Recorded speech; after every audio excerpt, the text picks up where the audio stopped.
This is the FM Gold channel of All India Radio.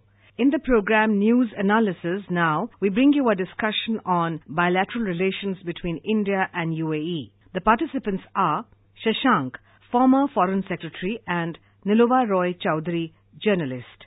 We're talking today about the visit of the External Affairs Minister to the United Arab Emirates, primarily for the 12th Indo-UAE Joint Commission. An interesting thing that Mrs. Sushma Swaraj did when she was there was do a soft launch of the Gandhi Zayed Digital Museum. Ambassador Shashank, what is the importance of that particular museum? That's extremely important in the sense that that's the 150th anniversary of Mahatma Gandhi and 100th anniversary of Sheikh Zayed. And both people are highly respected in the whole region, not just in each other's country. India has sent about 3.3 million people to UAE, one of the largest Indian communities living abroad. So therefore, if there is a digital museum like this, this provides a sense of security, safety also to the Indians living there, that they are valued, that one of the Indian sons is highly respected and there is a museum in his name. So therefore, it's a question of higher profile for the Indians living in the Middle East and in world outside. So these are the kind of things that other countries don't do. Or for example, you look at this extradition of this fugitive from UAE. He tried to make out a case that he is British national. So therefore UAE cannot extradite him to India. A very odd kind of a situation. And that India has very bad jails and things of that kind. So the same arguments which are being used by many other fugitives from Indian laws. But UAE has gone ahead. Coming to that, I was a little curious. Christian Michel is British national as he claims to be. How does a third country extradite him to India? Its legal position, I was speaking with some people in the British High Commission today, and they're a little agitated about this whole issue. You've been Foreign Secretary. How does a third country national get extradited when two countries have an extradition arrangement? The only protection can be for UAE's own citizens, that they might like to punish them within UAE first. The same way as British may like to punish a British citizen within Britain in case the person is arrested there and India asks for the extradition. But a third country national, definitely I think the Britons have no right at all to agitate about this issue. We have very special arrangements with the British that whenever British are arrested in India, we immediately inform, even our SPs in the districts are supposed to directly inform the concerned consulate of the British, facility which we have not given to any other country in the world, including the United States. And I remember that they used to come to me always saying, please give us the same facility as you have given to UK. But we said, look, there is a long history behind that, with you also, between you and UK. So let us forget about that. That's a very special situation. So let us not repeat it for others. So British citizen or any other citizen in a third country, if he is a criminal, he has to go by the law. He cannot say that since he is a British, all over the world he has total immunity. No, it is not there. Because that was a question on which I genuinely didn't understand how these things work. But if that is, I'm sure that must be the legal case. Otherwise, they wouldn't have been able to send him. Ambassador, the United Arab Emirates is increasingly becoming one of India's most important security partners also, not only providing energy security, but also in terms of various criminal activities and helping us terrorist-related and otherwise. How has this developed over the recent past? What exactly has spurred this particular relationship to grow the way it has? I must congratulate the successive governments in India who have decided that apart from the Look East or Act East policy of India, we also have to take care of the Look West policy and part where they are the major suppliers of oil and major providers of jobs to Indians. And therefore, it is extremely important for us to build up those ties. And Prime Minister Modi has done wonderfully well with regard to UAE, with Saudi Arabia, and not to mention Iran also. So that these countries, which are extremely important for our oil security and natural gas providers, we try to build up special links with them, and this has paid off. I mean, from UAE, so many criminals in the past also, who earlier used to go and settle down and sometimes open businesses in partnership with the local guys, especially in Dubai, they are under pressure and they are under threat. So therefore, we find that the UAE has always gone, especially these two countries, Oman and UAE, they have gone always out of their way to help out India whenever there is a requirement for this kind of security cooperation. And we need to move ahead very fast with these countries. And then with other Gulf countries also. Kuwait is another example. They would also like to have as many Indians working for them. Because UAE says that they would not have prospered so much without the expatriate persons working there, and especially the Indians. And therefore, this value which they attach to the India's presence, I think this is very heartening. And so therefore, the cooperation is very important, because when you have large numbers of people, then all kinds of mafias also go along with them, whether from India or from Pakistan or elsewhere. And so the instability which we see in South Asia, especially in Afghanistan, Bangladesh, Pakistan, that can get translated into UAE and other countries also. So UAE has to keep a very tight control over the movement of these criminals for their own stability, for their own government law and order machinery. They are very helpful. They are quite willing to tie up any kind of arrangements with India and to make sure that those criminals are sent to India.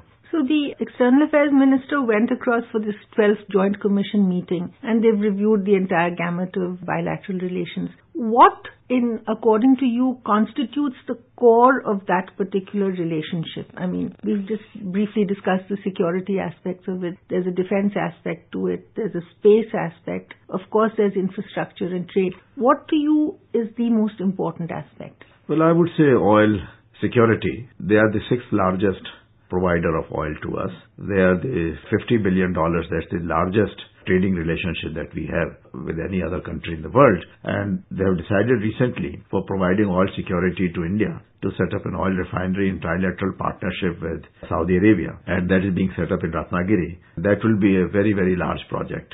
Then they have decided, like many other countries have done, that India is a better partner for them for third country projects in East Africa. That this is really a choice between India and China, because China and India are the only ones who are going gung-ho about setting up infrastructure projects in Africa at a time when the Western countries were insisting on good governance, transparency, and putting all kinds of restrictions on those countries and pushing them further into this very bad situation, economic situation. But China also has now burnt its fingers. Many of the people are trying to get away from the Chinese projects. They have cancelled one of the airport projects. Other countries are also afraid that the Chinese loans, they become a pain for them and for their economy. India goes on the basis of the priorities set by those countries and only by the experts provided by India. And in fact, some of the Indian companies which had not done well in Africa, they have been weeded out. And it's now very large corporations from India, they are going in. Also, in case there are people going through UAE, they have done very well. In fact, I remember that UAE has many projects, investments in Ethiopia, and those are for agriculture, for horticulture, for other projects, I mean, not necessarily for oil. And therefore, we feel that this Africa cooperation, UAE, India, Japan, India, France, India, and under International Solar Alliance, these will become very important initiatives. And India has that special feature of the space and telemedicine, telehealth facilities which are willing to offer. So if we do that along with other countries, I think we can set up a very large-scale health facilities and educational facilities in Africa. Because India might not have the kind of deep pockets that China has had, and that's always been one of the factors that has held it back in Africa. So with countries that have proven deep pockets, it would definitely go a long way in helping India and these countries to establish themselves in Africa. Indian technical cooperation and the deep pockets of other countries, so they bring together a very nice mixture of expertise suitable to those countries and the money available to them. In China's case, we know that there is a debt of about $130 billion, which has become unsustainable in some ways, because unless it's productive activity, and they are long-term projects which will take very long time. In the meantime, money has to be paid back. And now Sri Lanka learnt at its cost that when it had to hand over Hambantota port facilities to China for 99 years.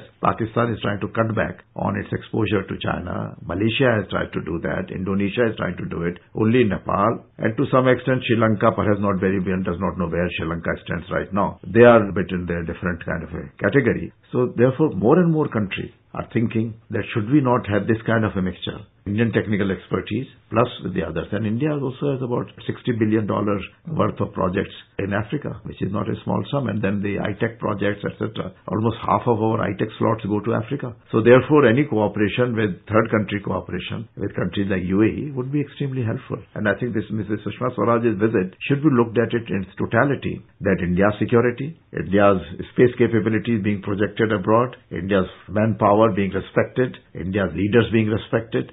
Sheikh Zayed Al Nahyan was our chief guest at the 2017 Republic Day ceremonies.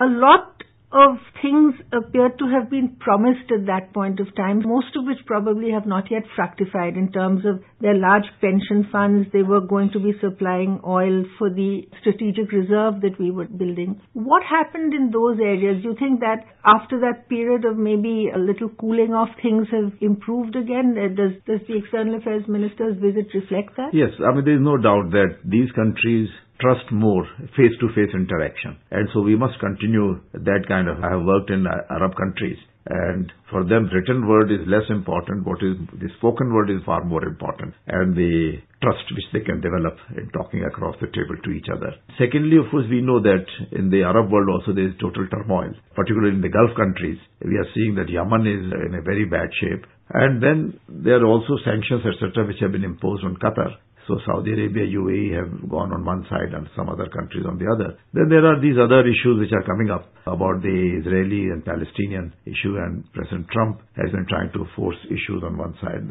So I think there are a lot of things which are keeping these countries busy on their own side. But I have no doubt at all that this new currency swap agreement which has been reached between India and UAE, it will lead to various kind of possibilities. One of them would be perhaps paying off for the trade in local currencies. And so that will strengthen the stability of the Indian currency. India perhaps had tried something similar. China did not succeed very much. With Iran, yes, we have agreed to have this local, but that is only because there is a 6-month window which has been given to Iran and India. So maybe during that period we can do something. And UAE is important, that if we can have a similar arrangement with UAE, then we can build up our strategic reserves, we can have the refinery projects, we can also continue to have availability of oil supply. And I am quite sure that Qatar pulling out of OPEC, America and Russia, also non-OPEC countries, number 1 and number 2 producers of oil in the world. America is all out because America does not control by itself. These are private producers. And at present, there are so many rigs which are going on in America and they are being put online, new rigs, that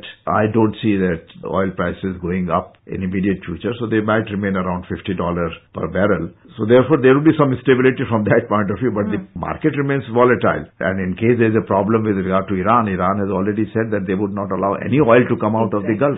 So where does that leave us? So then we have to depend on LNG, on gas supplies, some other, and pipelines, which we have forgotten. So those pipelines, we were going rather slow on them. So we need to move ahead very fast on the pipelines also. The Gulf region at this point, there's just so much turmoil happening. The Iran issue, how does this figure not just volatility of global markets, but also global trade and the slowing down of the economy?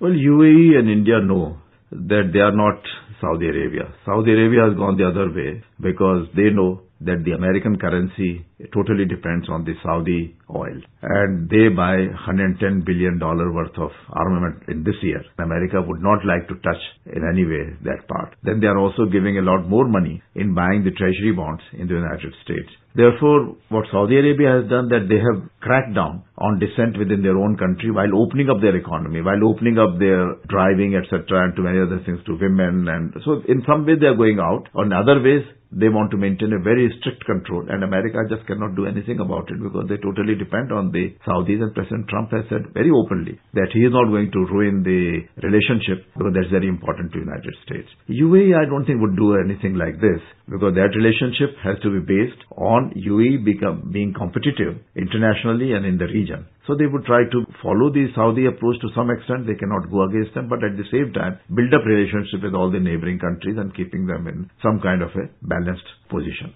So India would figure in the countries that they would want to keep improving their relations with? I would say so, because Pakistan has been saying that Imran Khan went to Saudi Arabia, got $6 billion. Sometimes the Pakistanis said they got $6 billion also from China and they were likely to get $6 billion from UAE. Later on they kept quiet on that. And now we are finding that the UAE is trying to work with us. So let us see. I think they are trying to balance the situation, but they must know, because counter-terrorism remains a very important point for Indian foreign policy, and we hope that UAE will respect that in whatever promoting relations with countries in South Asia. Thank you so much, Ambassador Shashank. Thank you. You were listening to a discussion on bilateral relations between India and UAE. The participants were Shashank, former Foreign Secretary, and Nilova Roy Chowdhury, journalist. The program was produced and presented by the News Services Division of All India Radio. This program is also available on our website newsonair.nic.in. You may email your opinion about this program at airnsdtalks@gmail.com.